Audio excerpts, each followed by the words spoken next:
இன்னைக்கு மார்னிங் எந்திரிச்சதுமே மத்த வீட்டு வேலையில எதுவுமே பார்க்கல. ஸ்ட்ரெயிட்டா வந்து குக்கிங் பண்றதுக்கு வந்துட்டேன். ஏன்னா மார்னிங் கொஞ்சம் லேட்டாவே எந்திரிச்சிட்டேன். அவருக்கும் ஆஃபீஸ்க்கு டைம் ஆச்சு. அதனால அவசர அவசரமா அவருக்கு வந்து லஞ்ச் பேக் பண்ணிட்டு இருந்தேன். மார்னிங் பிரேக்ஃபாஸ்ட் சரி, மதியம் லஞ்சும் சரி, இன்னைக்கு வந்து ஒரே ஐட்டமா வந்து பண்ணிடலாம்னு சொல்லிட்டு சாதம் பண்ணிட்டு, முட்டைக்கோஸ், கேரட், பீன்ஸ் இது 3ம் போட்டு பொரியல் பண்ணி தக்காளி வந்து கடைஞ்சிருந்தேன். அவருக்கு மார்னிங்க்கு அதுவே சாப்பிட்டு குடுத்துட்டு டிஃபனுக்கும் பேக் பண்ணி அனுப்பியாச்சு.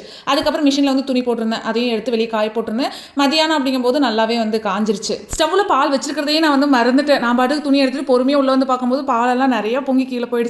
ஏற்கனவே வந்து வீட்டில் திட்டு வாங்கிட்டு இருக்கேன். பாலை பொங்க விட்டுறேன். அதுக்கு தகுந்த மாதிரியே நல்லா பால் வந்து பொங்கிடுச்சு. கிட்டத்தட்ட 1/2 லிட்டர் பாலில் 1/4 லிட்டர் பால் பக்கமாக தான் வந்து இருந்தது. இன்னைக்கு வந்து ப்ரௌனி அப்புறம் கேக் ஆர்டர்ஸ் இது ரெண்டுமே வந்து இருக்கு. ஸோ ஈவினிங் தான் வந்து ரெடி பண்ணும். மத்தியானமே வந்து எல்லா வேலையும் கம்ப்ளீட் பண்ணிடலாம்னு சொல்லிட்டு துவைக்கிறது, விளக்குறதுன்னு சொல்லிட்டு எல்லா வேலையுமே மத்தியானமே நான் வந்து முடிச்சுட்டு குளிச்சுட்டு வந்ததுக்கு அப்புறம் தான் ஈவினிங் வந்து ஆர்டரே வந்து செய்ய ஸ்டார்ட் பண்ணேன். நம்ம ஹோம் பேக்னே தனியாக வந்து சேனல் வச்சிருக்கோம். டெய்லி எடுக்கிற ஆர்டர்ஸோட வீடியோஸ் எல்லாமே அதில் தான் நம்ம வந்து போஸ்ட் பண்ணுவோம். கீழே டிஸ்கிரிப்ஷன் பாக்ஸில் வந்து லிங்க் தரேன். மறக்காம போய் செக் பண்ணி பாருங்க. ஜூலை மந்த் ஆஃபர்ஸும் போயிட்டு இருக்கு.